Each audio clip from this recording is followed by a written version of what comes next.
하나님이여, 우리가 주의 전 가운데서 주의 인자하심을 생각하였나이다.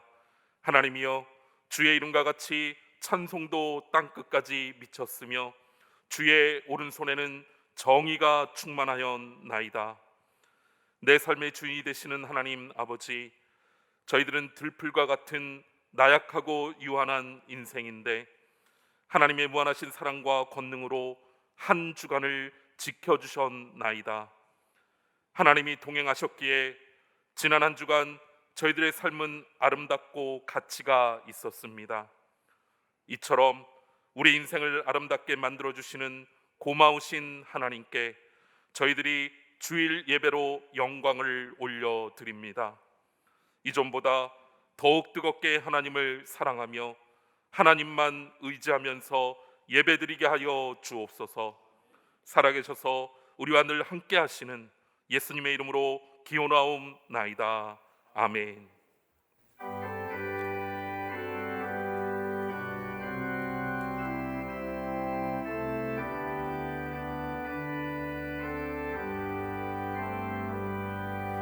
큰 영광 주께 계신 주, 나 찬송합니다.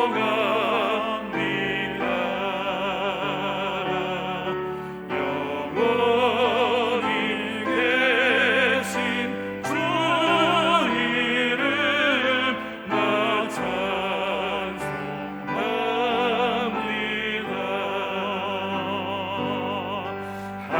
한없이 크신 능력을 나 찬송합니다.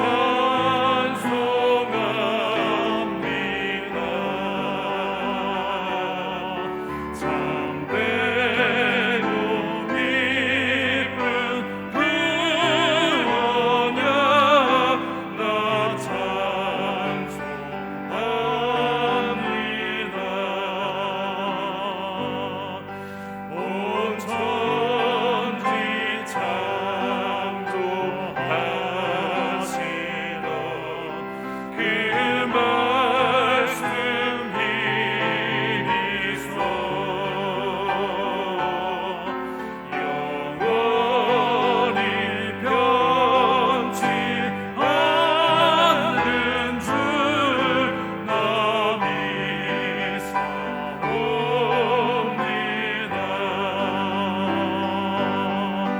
그 오류하신 주옵소 날 불러주시고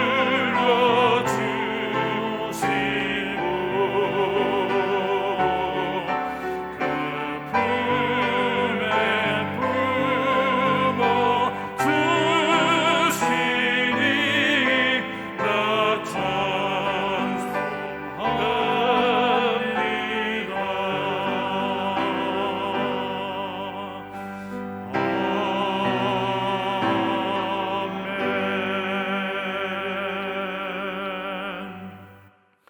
하나님은 통회하는 마음으로 나오는 사람들을 물리치지 않으십니다.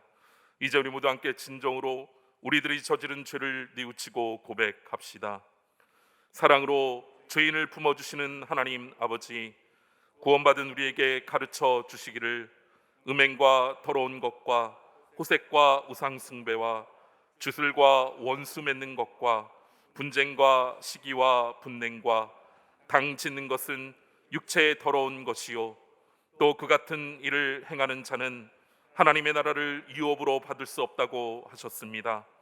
사랑의 주님, 그러나 안타깝게도 예수님을 구주로 믿는 저희들은 생활 속에서 주님께서 금하신 악한 일들을 많이 행하며 살고 있음을 고백하오니 이 모든 죄를 용서해 주옵소서. 예수님의 이름으로 이 고백의 기도를 드립니다. 아멘. 여호와께서 이르시되 배역한 이스라엘아 돌아오라. 나의 노한 얼굴을 너희에게로 향하지 아니하리라. 나는 긍휼이 있는 자라. 노를 한없이 품지 아니하느니라. 여호와의 말씀이니라. 우리는 만물의 창조자시요 섭리자시며 온 인류의 아버지시요 모든 선과 미와 애와 진의 근원이 되시는 오직 하나이신 하나님을 믿으며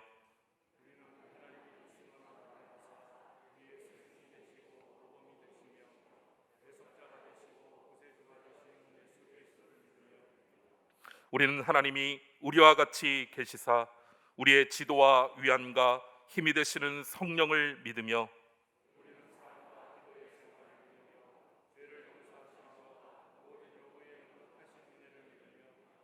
우리는 구약과 신약에 있는 하나님의 말씀이 신앙과 실행의 충분한 표준이 됨을 믿으며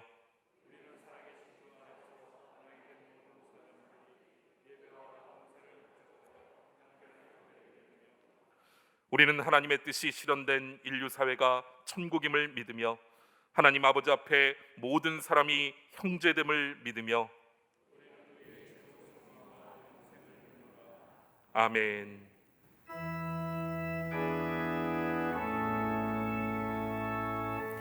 성부 성자와 성령 찬송과 영광 돌려보내세 태초로 지금까지 또 영원 무근토록 성삼위께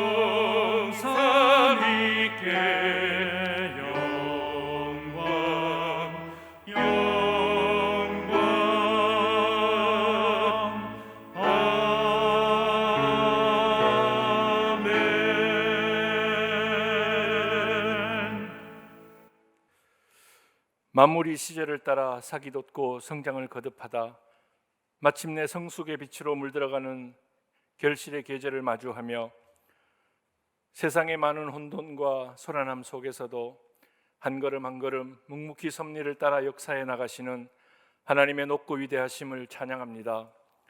순간순간마다 곳곳마다 돌보신 하나님의 은혜의 흔적들로 넘쳐나는 결실을 바라보며 이른 비와 늦은 비로 가꾸시고 돌보신 결과로 우리를 풍성하게 하심을 감사합니다. 이 시간 가물어 메마른 심령에 단비를 내려주시고 온갖 죄악과 유혹의 홍수 속에서도 우리의 믿음을 지키시고 걸음을 인도하여 주신 신실하신 하나님 앞에 세상의 많은 걱정과 염려의 모든 짐 내려놓고 감사함으로 예배할 수 있게 하시니 무한 감사를 드립니다. 은혜의 하나님, 인간의 간교함이 편안함을 쫓게 되고 인간의 완악함이 죄에 대해 점점 둔해갑니다. 지루하게 이어지는 제한된 신앙생활들로 우리가 게을러져서 신앙생활의 편리함이 습관이 될까 염려됩니다.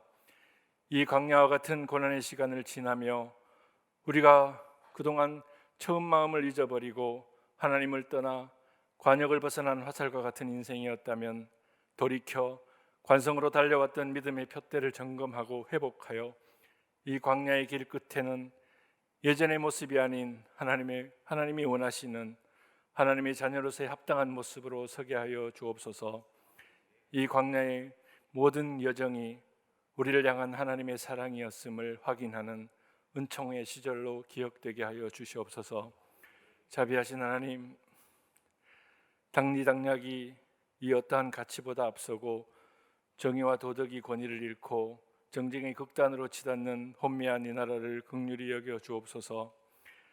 대선의 시기를 맞아 자칭 지도자감이라 미혹하는 이들의 중심을 바라보는 지혜로운 눈을 갖게 하시고 모든 위정자들의 눈을 열어 이 시대가 처한 위기를 아픔으로 바라보게 하옵소서. 우리 믿음의 백성들은 이 나라를 온전히 바로 세워가기를 간구하는 눈물의 기도로 이 나라가 정죄와 반목을 극복하고 완악한 심령을 부끄럽게 하는 성숙한 나라로 거듭나게 역사하여 주시옵소서. 사랑의 주님, 올 한해도 코로나라는 어려움 속에서도 지역사회의 신음소리를 듣게 하시고 기쁜 마음으로 드리는 성도들의 헌신으로 주님의 사랑이 필요한 곳을 섬길 수 있게 이 교회를 사용하심을 감사합니다. 믿음의 역사와 사랑의 수고와 소망의 인내를 이루어 믿는 자들의 본이 되는 교회 되게 하여 주시며 모든 섬김을 통하여 주님만이 드러나는 순결한 교회 되게 하옵소서. 사랑의 하나님, 바라기는 이 시간도 열악한 환경이지만 사명에 순종하여 파송된 유철희 선교사님 가정과 사역하는 한빛선교센터 포천동 교회 위에 함께하여 주시옵소서. 캄보디아를 사랑하시는 하나님의 마음을 함께 품어 생명 구원의 역사를 이루어갈 수 있도록 사명을 향한 열정을 지켜주시옵소서. 그곳에도 속히 예배와 선교사역이 회복되어 어려운 가운데서도 전파되는 복음의 생명력을 바라보게 하여 주시옵소서. 사랑의 하나님, 이 시간도 육신의 질병으로 또 경제적인 곤고함으로 또 여러 관계로 인한 갈등으로 주님의 도우심을 바라며 기도하는 성도들의 간구를 들어 주옵소서. 끝내 사랑으로 회복하심을 믿으면서도 인간의 연약함이 두려움으로 한숨 짓게 합니다. 그 어떤 문제보다 크신 하나님을 의지하는 믿음으로 두려움을 이기게 하시옵소서. 그 믿음으로 회복하시는 주님의 솜씨를 경험하고 증거하는 복된 삶으로 인도하여 주시옵소서. 이 시간 말씀 들고 서신 담임 목사님께 성령 충만함을 더해 주시옵소서. 늘 강건하여 영으로나 육으로나 지치지 않게 새 힘을 공급하여 주시고 준비하신 말씀을 통해 한 주간도 하나님의 자녀로 구별된 또 빛된 삶을 살아내는 능력을 얻게 하여 주시옵소서. 말씀 듣는 우리의 마음밭이 우리의 작은 생각이 말씀에 앞서지 않도록 겸손한 옥토로 준비되게 성령님 우리를 낮추어 주시옵소서. 모든 것 감사드리며 우리를 사랑하시는 예수님의 이름으로 간절히 기도하옵나이다. 아멘. 하늘에 계신 우리 아버지여, 이름이 거룩히 여김을 받으시오며 나라가 임하시오며 뜻이 하늘에서 이루어진 것 같이 땅에서도 이루어지이다. 오늘 우리에게 일용할 양식을 주시옵고 우리가 우리에게 죄 지은 자를 사하여 준 것 같이 우리 죄를 사하여 주시옵고 우리를 시험에 들게 하지 마시옵고 다만 악에서 구하시옵소서. 나라와 권세와 영광이 아버지께 영원히 있사옵나이다. 아멘.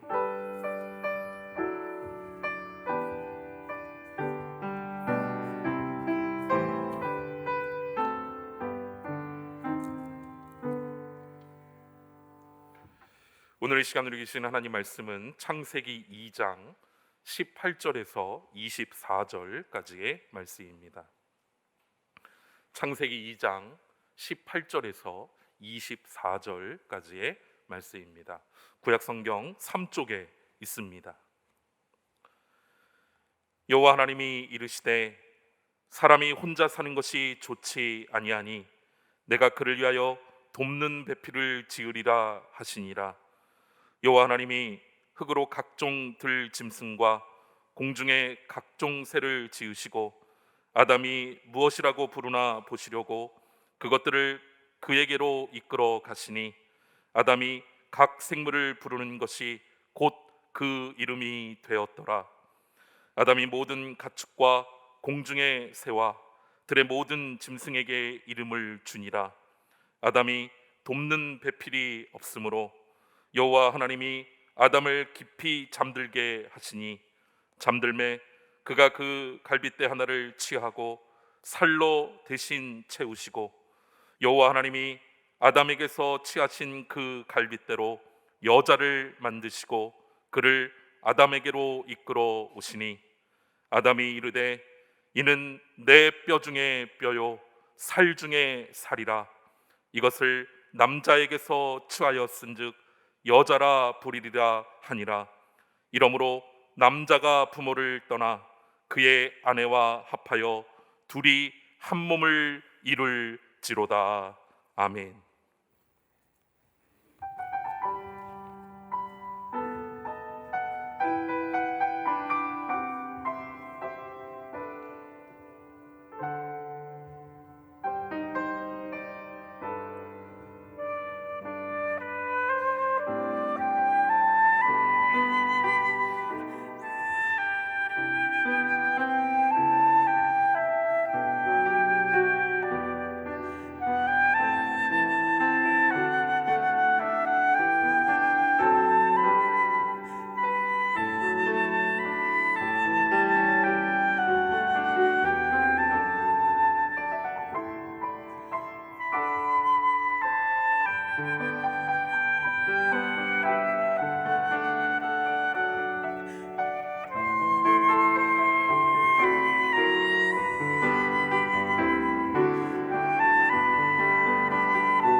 아멘. 할렐루야. 한 화가가 있었는데 이 사람이 이 세상에서 가장 아름다운 것을 그려보겠다, 그런 결심을 하고 아름다운 것을 찾아 길을 떠나게 됩니다. 오랜 시간 여행을 하면서 참 멋진 장면도 많이 보았고 또 그것을 화폭에 담기도 했었지만 영 마음이 들지 않아 고민을 하는데 하루는 어떤 수도사를 만나 질문하게 됩니다. 세상에서 가장 아름다운 것이 무엇입니까? 그랬더니 그 수도사, 그것은 바로 믿음입니다, 이렇게 대답합니다. 좀 가다가 이번에는 전쟁에서 돌아오는 군인을 만나 또 똑같은 질문을 합니다. 그랬더니 이 군인은 그것은 평화입니다, 이렇게 대답합니다. 또 한참 길을 가는데 젊은이 두 사람이 팔짱을 끼고 즐거운 노래를 부르며 다가옵니다. 똑같은 질문을 했더니 대답은 그거야 사랑이지요, 이렇게 대답합니다. 세 가지 대답이 다 마음에 들었고 그 세 가지 정말 세상에서 가장 아름다운 것처럼 생각을 하게 됩니다. 그런데 문제는 이것을 어떻게 그리느냐, 이 추상적인 대답을 어떻게 종합하고 그걸 구체화해서 화폭에 담느냐, 이것이 문제였습니다. 그래서 그것 때문에 한참 고민을 하다가 이제 몸과 마음이 너무 피곤해져서 집으로 돌아오게 됩니다. 집에 문을 열고 들어왔더니 놀던 아이들이 아빠 그러면서 달려옵니다. 이 아이들이 나를 믿고 기다렸구나 생각합니다. 뒤에 보니 아내가 따뜻한 미소로 자기를 보면서 웃어줍니다. 그걸 보면서 아내는 여전히 나를 사랑하고 있구나 생각하게 됩니다. 집에 돌아오니 모든 것이 자기의 마음을 평안하게 감싸주었습니다. 그런 경험을 하고 이 화가가 외칩니다. 세상에서 참 아름다운 것이 많지만은 가장 아름다운 것은 가정이로구나. 내 이제는 더 이상 아름다운 것을 찾아 방황하지 않으리라. 이제는 세상에서 가장 아름다운 이 가정을 그리면서 살겠노라 결심을 했던 것입니다. 여러분, 그렇습니다. 진정 가정이야말로 이 세상에서 존재하는 그 어떤 것과 비교할 수 없는 아름다움이 있는 곳입니다. 여러분, 우리 인간은 이 가정과는 뗄래야 뗄 수 없는 그런 관계에 있습니다. 가정에서 태어나고 가정에서 양육을 받고 가정을 이루며 살다가 그 가정을 떠나서 결국 죽게 됩니다. 떨어질 수 없는 관계입니다. 그런데 가만히 보면 이 세상에 많은 불행한 일들이 일어나는데 왜 일어나냐? 가만히 보면 가정이 무엇인지를 정확히 알지 못하고 또한 이 가정의 소중함을 위하여 내가 노력하지 못하는 데서 시작이 되어진 것을 보게 됩니다. 오늘 우리가 읽은 성경의 말씀, 가정이 어떻게 시작되었는지를 보여주며 가정이 무엇인지에 대해서 자세히 우리에게 설명하고 있습니다. 제일 먼저 얘기한 것은 가정의 기원입니다. 가정이 어떻게 시작되었느냐.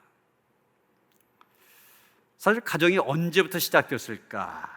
문화인류학적으로 여러 가지 대답을 하지만 성경은 간단하게 이야기하고 있습니다. 하나님이 천지를 창조하셨다. 그런 다음에 아담을 만드셨는데 혼자 있는 것이 보기에 좋지 아니하셨다. 그래서 하와를 만들어 둘을 만나게 하셨다. 바로 이 순간이 가정의 시작점이 되어집니다. 그렇게 가정을 만드신 분 하나님이십니다. 우리가 가정을 신성하다고 한 이유, 바로 하나님께서 만드셨기 때문입니다.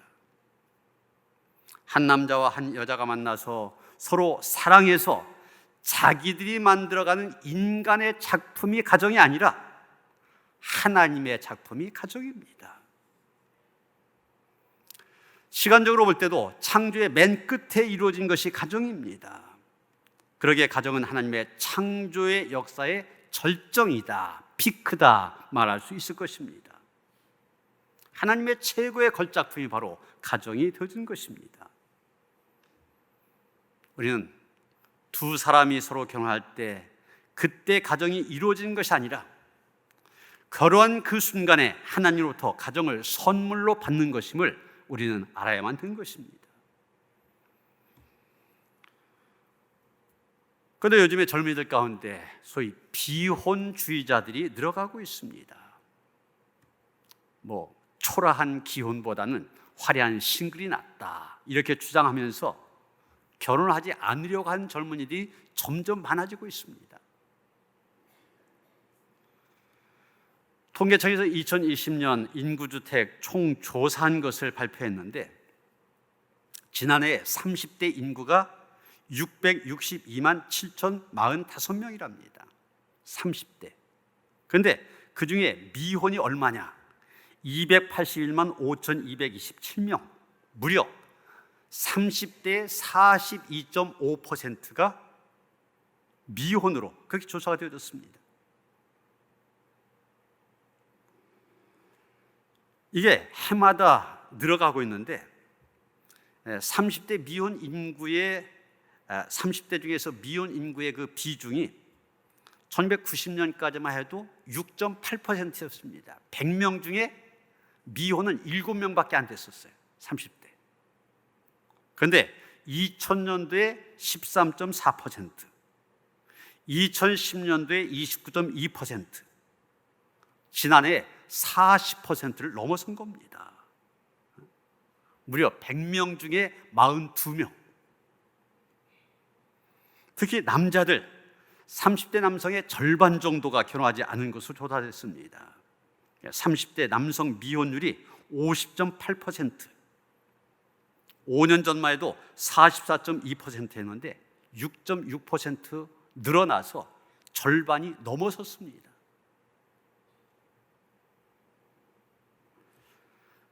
취업 포털 사이트 가운데 인크루트라고 있는데 여기에서도 성인 849명을 대상으로 현대인의 가족관에 대해서 설문조사를 했습니다. 그랬더니 자기는 미혼이라고 응답한 사람 가운데 30.1%가 자기는 비혼주의다 이렇게 대답을 했다는 것입니다.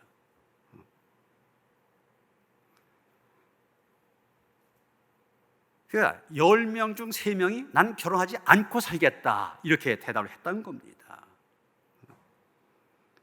이 비혼주의라고 응답한 중에 여성의 비율이 68.7%, 혼자 살겠다고 한 여자들이 점점 늘어가고 있다는 얘기입니다. 왜 결혼하지 않으려고 그러냐? 여자 같은 경우는 결혼 후에 이어진 출산과 육아에 대한 부담, 그래서 결혼하지 않겠다. 남자 같은 경우는 경제적인 여건이 부족한다. 집 구하기가 정말 하나의 별따기 아닙니까? 그러니까 결혼하지 못하겠다 이렇게 대답한다는 겁니다. 여러 가지 우리가 살고 있는 이 사회적인 상황이 결혼을 힘들게 만들고 있습니다. 그래서 3포 세대, 5포 세대, 연애도 포기하고 결혼도 포기하게 만들죠. 그런데 이 젊은 사람들의 생각도 많이 바뀌어지고 있습니다. 어떻게 생각하냐? 이 비혼주의자들 이렇게 생각합니다. 복잡하게 살 거 있냐? 서로 지지고 볶으며 살지 말고 또 시집이니 친정이니 그런 거 다 필요 없이 그저 혼자 편하게 살자. 그러다가 필요하면 그때그때 넘기면 되는 거지 뭐. 구태여 이렇게 결혼해서 얽매이는 삶을 살 필요가 있냐 이런 겁니다. 여러분 들어보면 그럴듯합니다. 말이 맞는 것 같기도 합니다. 그런데 여러분 바로 이런 생각 속에서 얼마나 많은 범죄가 파생되어 나오는지 모릅니다. 홀로 사는 고독에서부터 나오는 병리 현상 얼마나 많은지 모릅니다. 이런 데서 인간성이 근본적으로 파괴되어지고 있습니다. 여러분 사람이 남자와 여자로 태어나게 되고 이들이 결혼하고 결혼을 통하여 행복하게 산 것, 그것이 바로 하나님의 창조의 의도라고 하는 것을 우리는 먼저 알아야만 됩니다. 지금 얘기한 것처럼 비혼주의자들 혼자 사는 게 좋지 이렇게 말하지만 하나님께서 뭐라고 말하십니까? 본문 18절 상반절 보면 여호와 하나님이 이르시되 사람이 혼자 사는 것이 좋지 아니하니 이렇게 말하고 있습니다. 사람들이 뭐 그 결혼이라는 것 하면 어떻고 안 하면 어떠냐 이렇게 얘기하지만 성경은 아닙니다. 하나님의 뜻은 분명합니다. 혼자 사는 것은 바람직하지 못하다는 것입니다. 여러분, 세상 어디 먼 곳에서 행복을 찾지 마시길 바랍니다. 바로 내 가정 속에 내가 세상에서 누려야 될 가장 큰 행복이 숨겨져 있습니다. 그것을 찾았다면 더 찾아내야 됩니다. 아직 못 찾았다면 찾을 때까지 계속 찾아야 됩니다.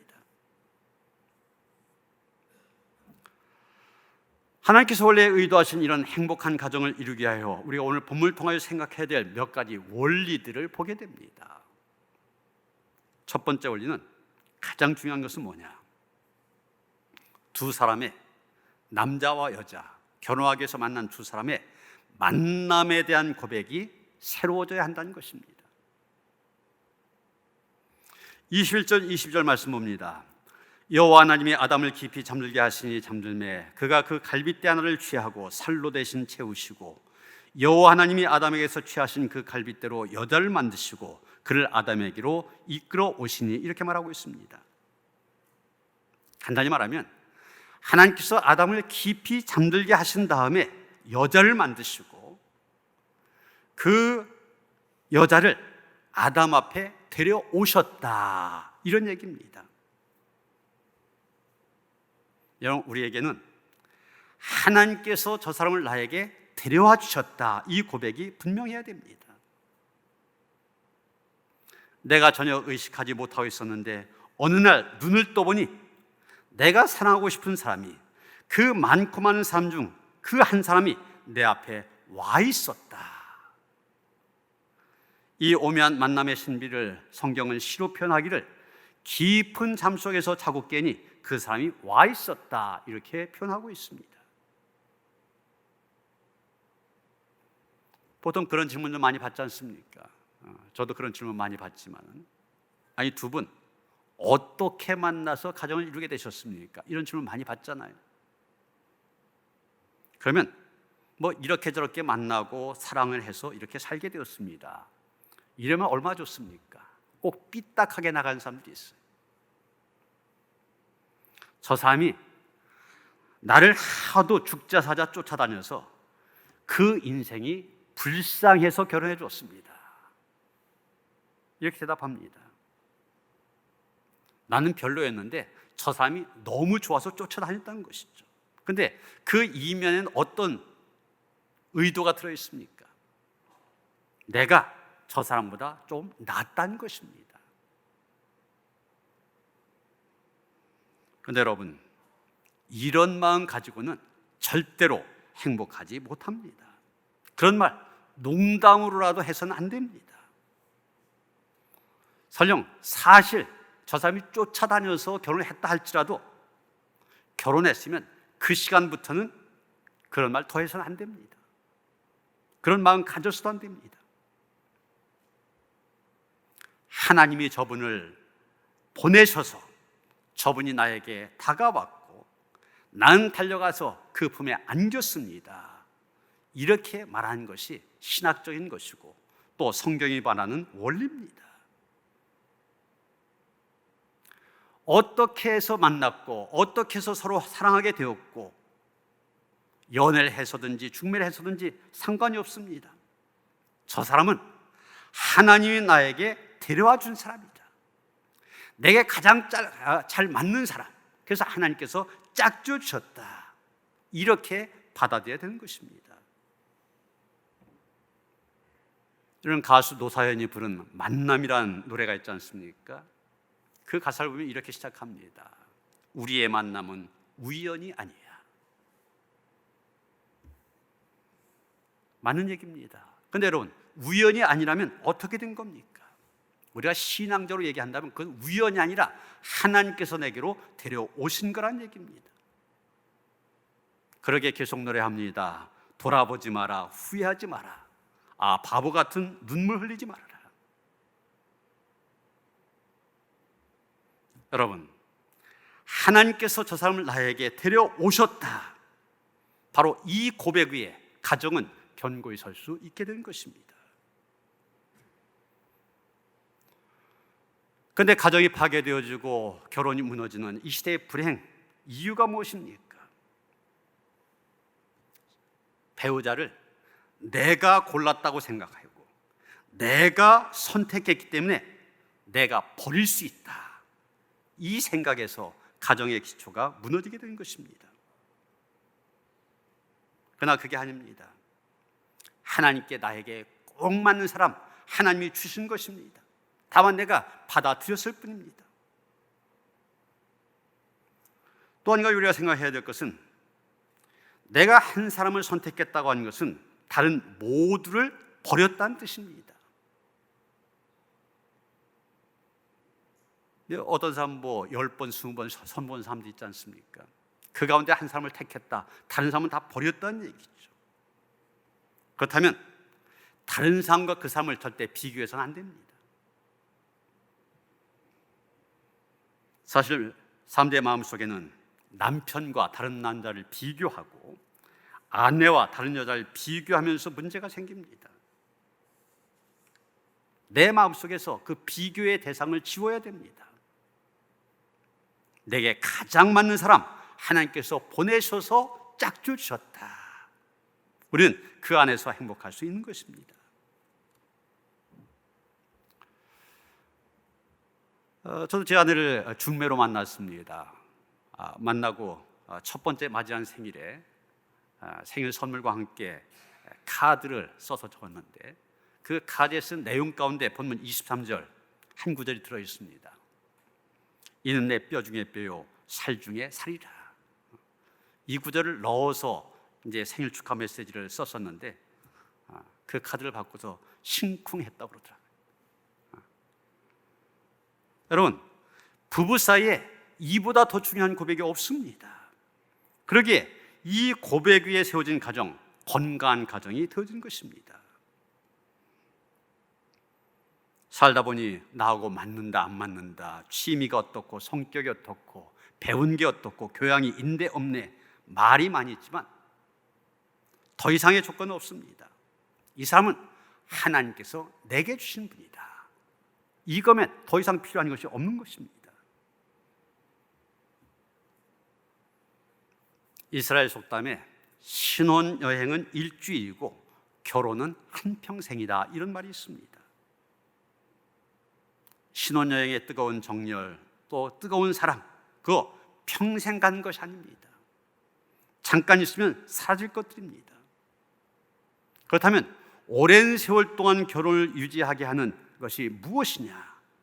그것은 바로 서로에 대한 신뢰입니다. 그리고 그 신뢰에 대한 기초는 하나님께서 저 사람을 내게 주셨다고 한 것입니다. 이 신뢰에 의해서 사랑이 뜨거워질 때도 있고 식을 때도 있지만 넉넉히 그 시간들을 이겨낼 수 있는 것입니다. 이것이 바로 만남에 대한 우리의 신앙 고백이 되어져야 됩니다. 우리가 본문에서 배우게 되는 두 번째 원리가 있습니다. 그것은 두 사람이 하나 되지 못하게 하는 장애물을 제거해야 한다는 것입니다. 24절 상반절 보면 이러므로 남자가 부모를 떠나, 이렇게 말하고 있습니다. 이렇게 보면 부모가 제일 떠나기 어려운 존재인 것으로 보여집니다. 우리의 전통적인 생각은 어떻습니까? 시집간다 이런 표현을 쓰잖아요. 남자는 가만히 있고 여자만 부모를 떠나서 나에게 온 것을 생각합니다. 그런데 성경은 뭐라고 얘기합니까? 남자가 부모를 떠나, 이렇게 말하고 있습니다. 남자도 부모를 떠나고 여자도 부모를 떠나 둘이 만나 이룬 것, 그것이 바로 제대로 된 결혼입니다. 그런데 문제는 떠나지 못한 데서 생깁니다. 분명 분가했기 때문에 집은 따로 사는데 정신적으로는 독립하지 못합니다. 그러니까 부모님들이 간섭하게 되고 또 집에 의지하게 되고. 여러분, 결혼한 자식에 대하여 또 며느리에 대해서 비방하는 것, 성경에 따르면 그것은 월권입니다. 자녀가 결혼했다. 그러면은 뭐 데리고 같이 산다 할지라도 이미 독립된 공동체가 되어진 것입니다. 본인이 제일 먼저 알아야 될 게 바로 이겁니다. 그러니까 밥을 먹든 떡을 구워 먹든 알아서 하겠지, 이런 생각을 가져야 됩니다. 조금만 뭐 부족한 게 보이면 도와주려고 하는데 내가 도와준 데 있어서도 한계가 있음을 알아야 됩니다. 결혼한 두 사람도 마찬가지입니다. 옛날 집을 생각해서는 안 됩니다. 우리 친정에서는 이러지 않았는데, 내 친가에서는 이러지 않았는데, 이렇게 생각하는 사람도 있는데, 옛날 살던 집은 부모님 집이고 우리 집은 여기뿐이다, 이 생각이 분명해야 됩니다. 어느 시어머니가 며느리 하는 것이 다 마음에 안 듭니다. 그래서 너 우리 집에서 나가라 그랬습니다. 그 말 듣고 아들이 고민합니다. 어떻게 내보내야 되나. 근데 그 아내가 목사님을 찾아와 상담을 합니다. 목사님, 우리 남편은 너무나 효자라서 아마 시어머니의 말씀 거역하기 힘들 것 같습니다. 나가야 될 것 같습니다. 이런 식으로 합니다. 그 말 듣고 목사님 대답했습니다. 그건 효자가 아닙니다. 마마보이지. 여러분, 시집과 친정의 간섭 때문에 내 가정이 무너진 것, 내가 막아야 됩니다. 간섭한 것에 대해서 그대로 따르는 것이 효도라고 생각하고 오해하는 사람들이 있습니다. 그러나 우리는 신학적으로, 성경적으로 이런 부당한 간섭에 대해서 성경 말씀을 근거로 분명하게 해야 됩니다. 분명히 부모를 떠나 그랬잖아요. 그러니까 어머니, 제 아내가 어머니 마음에 안 들어서 죄송합니다만 그러나 이것은 제 가정일이니 제가 해결하겠습니다. 이렇게 끊을 수 있어야 부모를 떠난 일이 되어지고 독립된 공동체가 되어지는 것입니다. 여러분, 이 떠남을 상징하는 행위가 바로 신혼여행입니다. 여러분, 신혼여행 잘 곳이 없어 신혼여행 떠납니까? 오라한 데가 없어 가는 겁니까? 아닙니다. 이제 이 신혼여행을 통해서 우리는 모든 것으로부터 단절돼서 우리 두 사람의 관계가 가장 소중하다, 이것을 고백하는 바로 그런 일을 위하여 떠난 것입니다. 두 사람의 관계가 첫 번째가 되어야 되는 거예요. 이렇게 방해물을 제거하고 나면 24절 하반절 말씀처럼 그의 아내와 합하여 둘이 한 몸을 이룰지로다. 그때 비로소 하나가 되어질 수 있는 것입니다. 여기 합하여 그랬는데 이 합한다는 말, 여러분, 이 악교풀이라는 게 있지 않습니까? 그 악교풀로 두 물체를 붙인다는 그런 뜻을 갖고 있습니다. 여러분, 두 가지, 이 두 개의 종이가 있는데 악교풀로 이 둘을 딱 붙이면 어떻게 됩니까? 그 사이에 아무것도 끼어들지 못합니다. 부부 사이 조금의 틈도 없이 붙어야 됨을 말해주는 것입니다. 거기에 부모도 친구도 끼어들 수 없습니다. 심지어는 아이들도 끼어들게 해서는 안 됩니다. 부부간에 어떤 문제가 생겼다, 쪼르르 친정으로 달려간 여자도 있습니다. 잘하는 게 아닙니다. 부부간에 생긴 문제는 서로 마음을 터놓고 이야기하고 함께 기도하면서 해결해야 됩니다. 그런데 남편이나 아내에게는 숨기고 친정 부모나 시부모와 의논한 것, 그 부부가 진정으로 합하지 못했다는 증거입니다. 성경은 완전히 합하여 둘이 한 몸이 되라고 말합니다. 그러나 악교풀로 잘 붙어진 것 결코 나눌 수가 없습니다. 뗄 수 없습니다. 이미 한 덩어리, 한 몸이 되었습니다. 그런데 한 몸이 된 것 쪼개면 어떻게 됩니까? 죽게 됩니다. 이게 바로 부부의 관계입니다. 정신적이고 영적이고 육체적으로 완전히 하나가 된 상태, 하나님께서는 서로 그렇게 살라고 말씀하시는 것입니다. 이 하나된 상태를 18절 20절에 보면 돕는 배필이라는 말로 표현하고 있는 것을 보게 됩니다. 돕는 배필. 그런데 어떤 여자들은 이 말 굉장히 싫어합니다. 역시 성경 똑같아. 성경도 남자 중심이야. 여자는 남자의 보조품 정도로 얘기해. 이렇게 생각하는 사람이 있는데 이거 성경을 제대로 이해하지 못하기 때문에 그런 얘기하는 겁니다. 우리가 시편을 보면 여러 곳에서 이런 말씀을 보게 됩니다. 시편 46편 1절 말씀 보는데 하나님은 우리의 피난처시오 힘이시니 환난 중에 만날 큰 도움이시라, 이런 말씀이 나옵니다. 하나님이 우리를 돕는 자시다.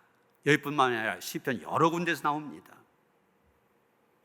그런데 여러분, 돕는 자가 보조라면 하나님께서 우리의 보조가 되신다는 얘기입니까? 그렇지 않습니다. 오히려 도울 수 있는 존재는 더 능력이 있는 존재여야 됩니다. 그러므로 돕는 배필이란 그 말 때문에 그것을 언짢아 하시지 마시기 바랍니다. 오히려 돕는 배필, 서로에게 해당되는 말입니다. 남자는 여자에게 의지하고 여자는 남자에게 의지하고 그러면서 서로 도우며 살라고 하나님께서는 돕는 배필을 주셨던 것입니다. 그러게 여러분, 아내는 남편에게 돕는 배필로서 역할 잘 감당하시길 바랍니다. 남편도 아내에게 돕는 자가 되길 바랍니다.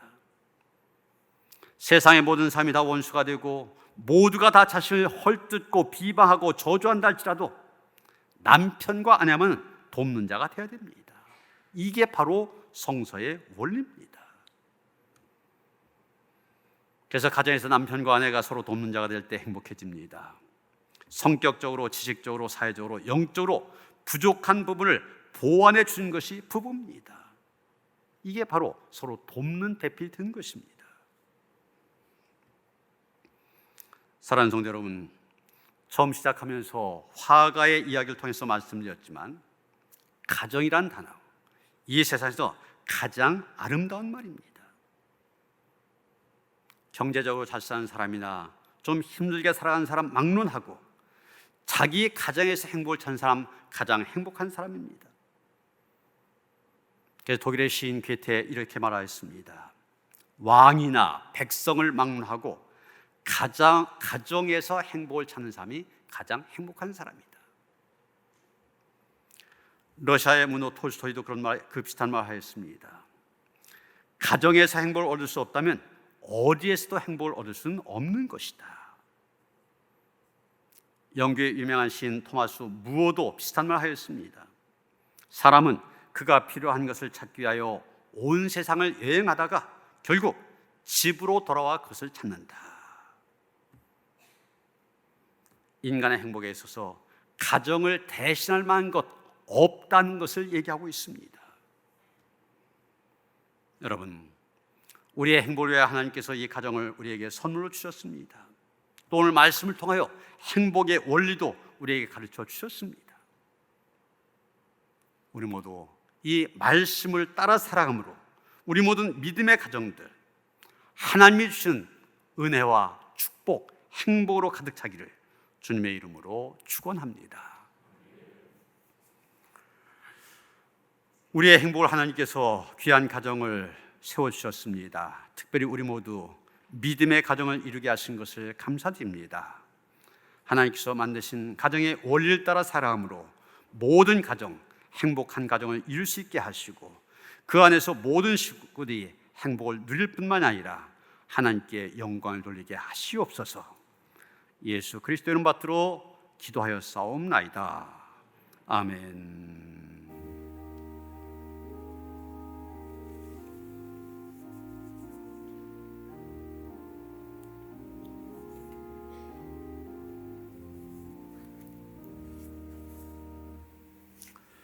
찬송가 198장 1절 2절 부르시면서 성찬식 시작합니다.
하나님을 믿고 그리스도를 따르는 여러분을 이 거룩한 식탁에 초대합니다.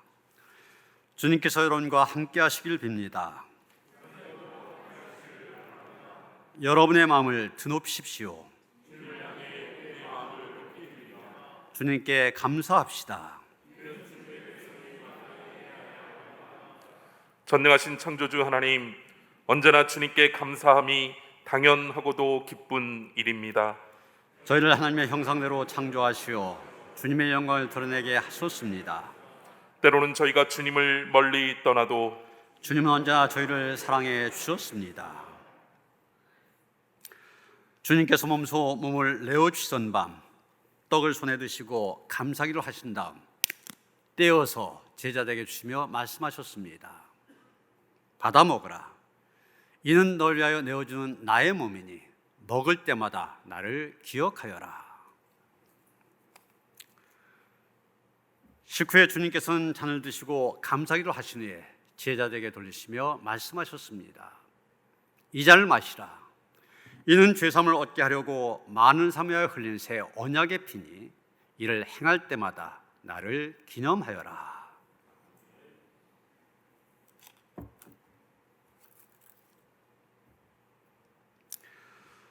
거룩하신 하나님, 일찍이 주님께서 세상에 보내셨던 성령을 지금 다시 보내주시사 차려놓은 떡과 포도주 위에 임하셔서 이 식탁을 성별하여 주옵소서. 또한 성령께서 여기 모인 저희 위에 함께 하사 이 떡과 포도주로 영원한 생명의 양식되게 하시며 이를 먹고 마심으로 그리스도의 새로운 몸을 입어 세상을 변화시키는 능력을 받게 하옵소서. 아멘. 이제 우리 분급위원들 또 가정에서 성찬에 참여하신 분들 오른손에 떡을 드시겠습니다. 이 떡을 나눌 때 우리는 그리스도의 한 몸에 참여합니다.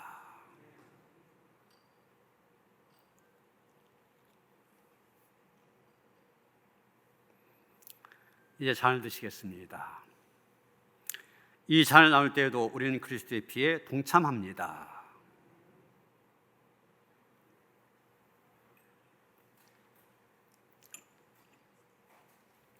이제 분급하겠습니다. 우리 분급위원들 항균 장갑을 끼고 안전하게 여러분들에게 그 떡과 잔을 나누어 드리니까 두 손 십자가로 해서 받아서 입에 넣으시기를 바랍니다.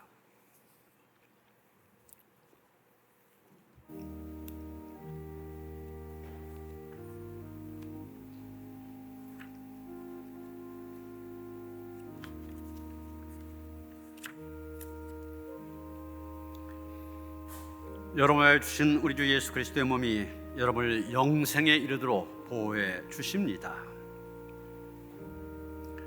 그리스도께서 여러분을 위하여 죽으셨음을 기억하면서 믿음과 감사로 이 떡을 받으시기 바랍니다.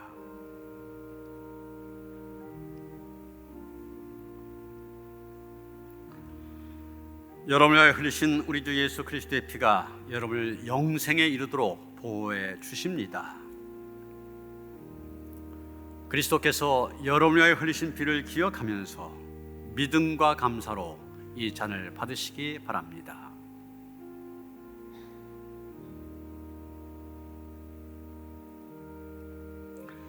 여러분을 위하여 주신 우리 주 예수 그리스도의 몸이 여러분을 영생에 이르도록 보호해 주십니다.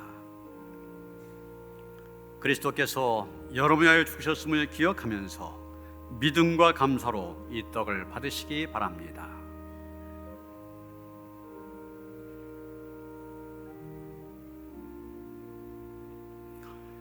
여러분을 위하여 흘리신 우리 주 예수 그리스도의 피가 여러분을 영생에 이르도록 보호해 주십니다. 그리스도께서 여러분을 위하여 흘리신 피를 기억하면서 믿음과 감사로 이 잔을 받으시기 바랍니다.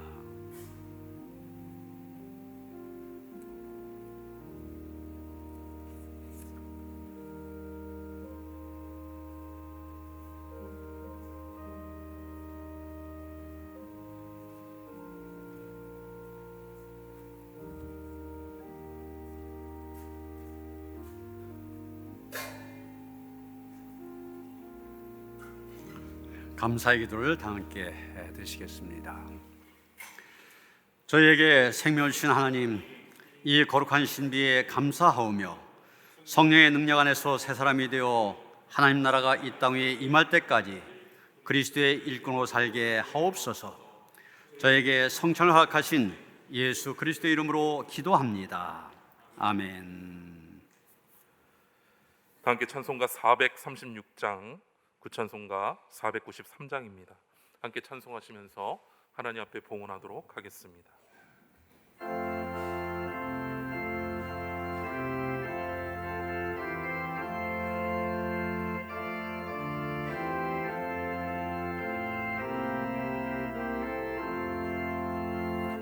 나의 주 주님의 새 생명 얻은 몸 옛 것은 지나고 새 사람이로다.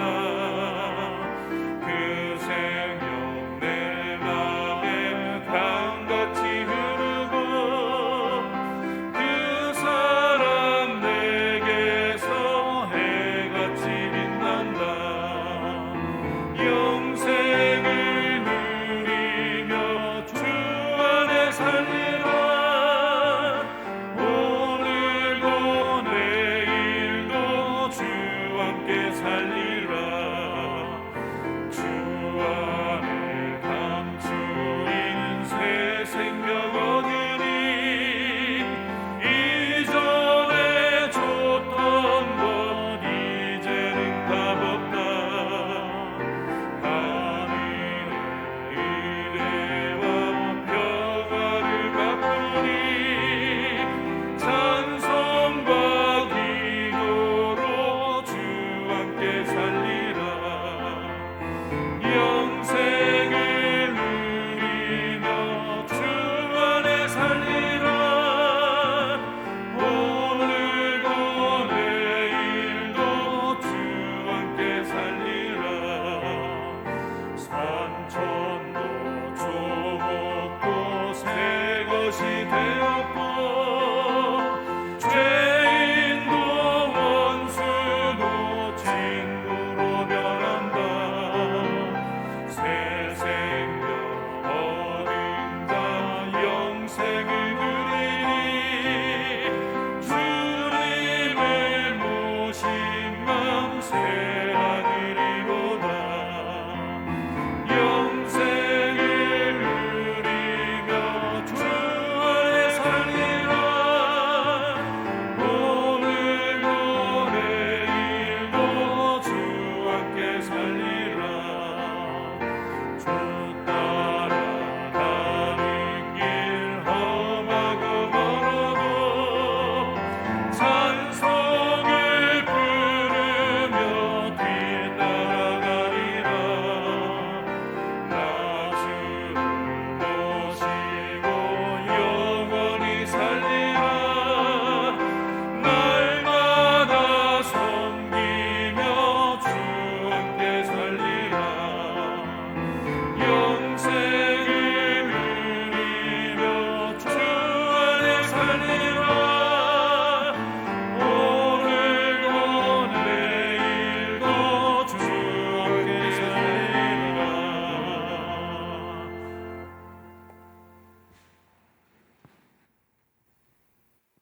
오곡백과가 열매를 맺으러 풍요로운 이 계절, 우리에게 영적인 열매도 풍성히 허락하신 하나님께 감사와 영광을 올려드립니다.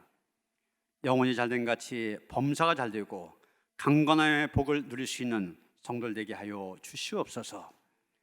오늘도 거룩한 날 하나님의 은혜를 삼하며 또 하나님을 구하며 하나님 앞에 나와 영과 진로 예배를 드립니다. 우리의 예배를 기뻐 흠양하시옵소서. 예배의 자리에 나온 주의 백성들 하늘문을 여시고 축복하시사 한 해의 신령한 은혜가 차고 넘치게 하여 주시옵소서. 날마다 하나님이 주시는 은혜와 기쁨 안에 거할 수 있도록 축복하시옵소서. 하나님을 예배하면서 정성된 예물을 드립니다. 믿음으로 드리오니 기쁘게 받아 주시옵시고 믿음의 분량대로 축복하시옵소서. 드린 손길들 그 가정과 자녀들 생업을 축복하여 주셔서 하나님께 주시는 풍요함이 가정 가운데 넘치게 하시옵소서. 또 드려진 물질 축사하시사 쓰여진 곳곳마다 주님의 존귀한 이름만이 널리 증거되어진 데 쓰여지길 원하며 우리 주 예수 그리스도 이름 받들어 간절히 축원하며 기도하옵나이다. 아멘.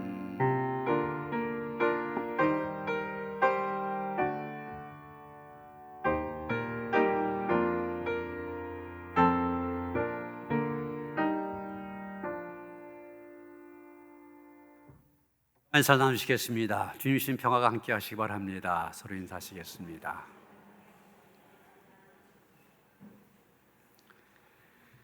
심상민 권사님이 새가족 인도하셨습니다. 콤산, 외국인이신 같은데 어느 나라신가요? 네?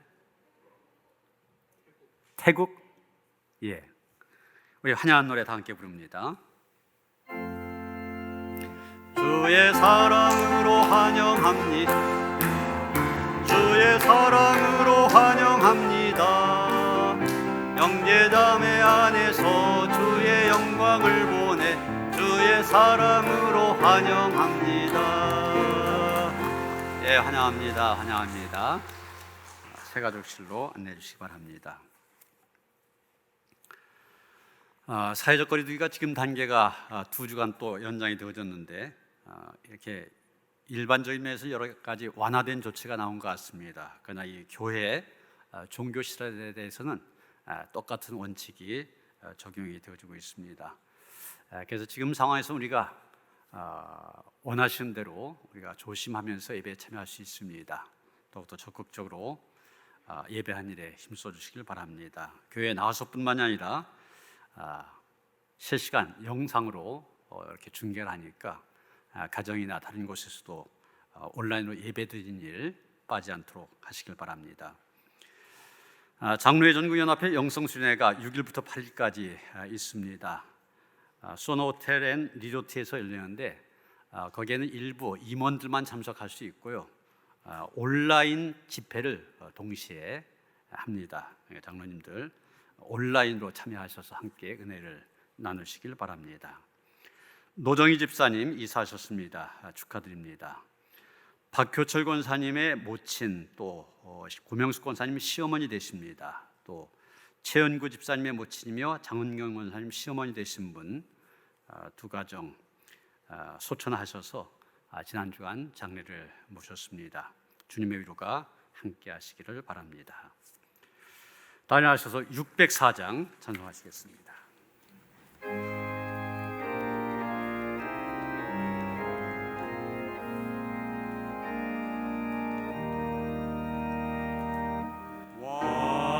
완전한 사랑 하나님의 사랑 담이 없는 사랑의 겨워 도란 몸 되어 보람 있게 살라 손 모아 주님 앞에 힘내다 온전한 생활 하게 하옵소서 믿음과 소망 사랑 가지고 아픔과 조금 겁을 내지 않고 주님만 의지하게 하소서.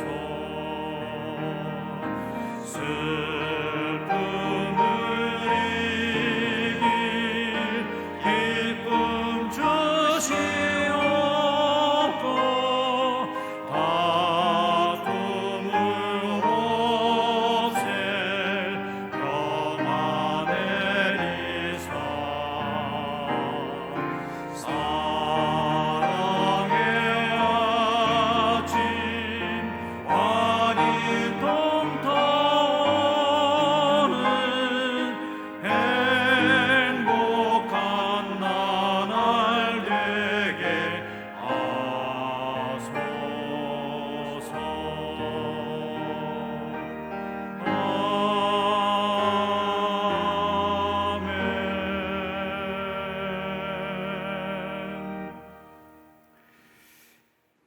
이제는 우리 주 예수 그리스도의 은혜와 하나님 아버지의 그 극진하신 사랑과 성령의 감화감동 역사하심이 하나님이 만드신 가정의 원리를 따라 살아감으로 인하여서 행복한 가정, 은혜의 가정 이룰 뿐만이 아니라 그 가정을 통하여 하나님께 영광 돌리며 살아가기를 원하며 다짐한 모든 성도들 가운데 이제로부터 영원토록 함께 하시옵기를 간절히 축원하옵나이다. 아멘.